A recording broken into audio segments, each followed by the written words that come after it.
All right, everybody. Here we are. Our next chapter of my One Piece reviews. Today we'll be talking about the Little Garden arc, and I said last week that I have opinions on this Little Garden arc, and I do. So let's talk about them. According to this right here, Little Garden only consists of 8 episodes. I want to call on that, but maybe not. The Little Garden arc felt so long to me.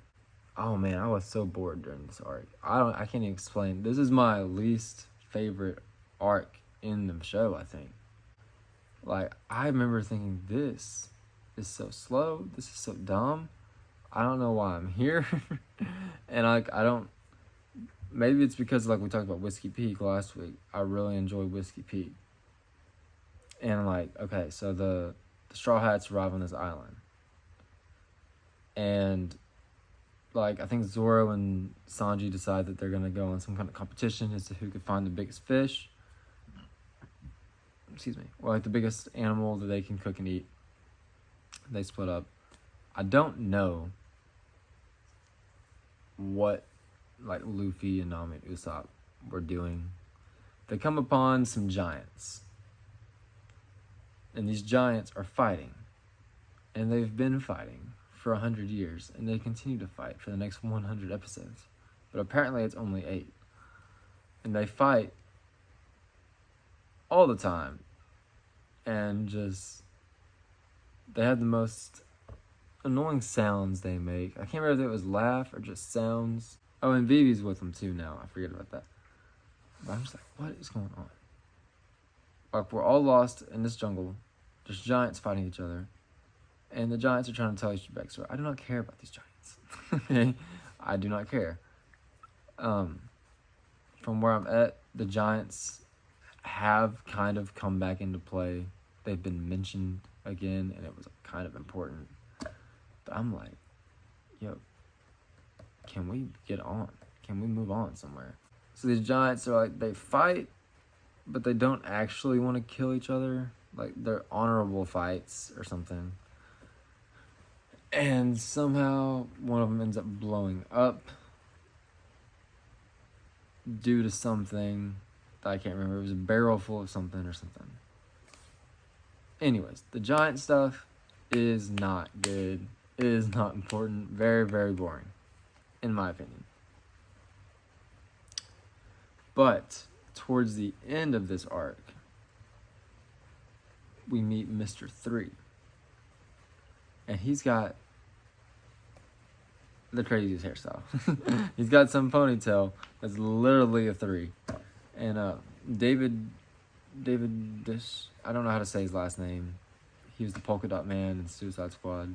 He's going to be playing him in the live action, and I think it's a perfect casting. I cannot wait to see him. Mr. 3 is a goofy villain. I like Mr. 3. Okay? And he eats the wax fruit or something like that. And he's able to make things out of wax.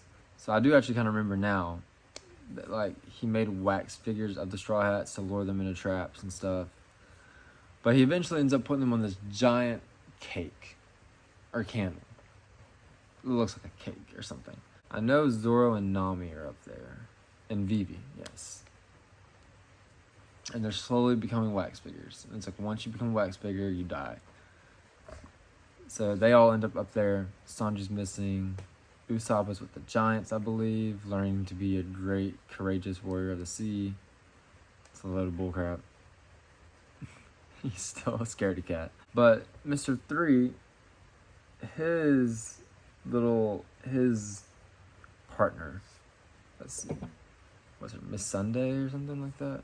Miss Golden Week, okay? And she has like a paintbrush. And certain colors mean certain things. And she paints something on Luffy and it like slows him down or it makes him dizzy or something, so he can't fight Mr. 3.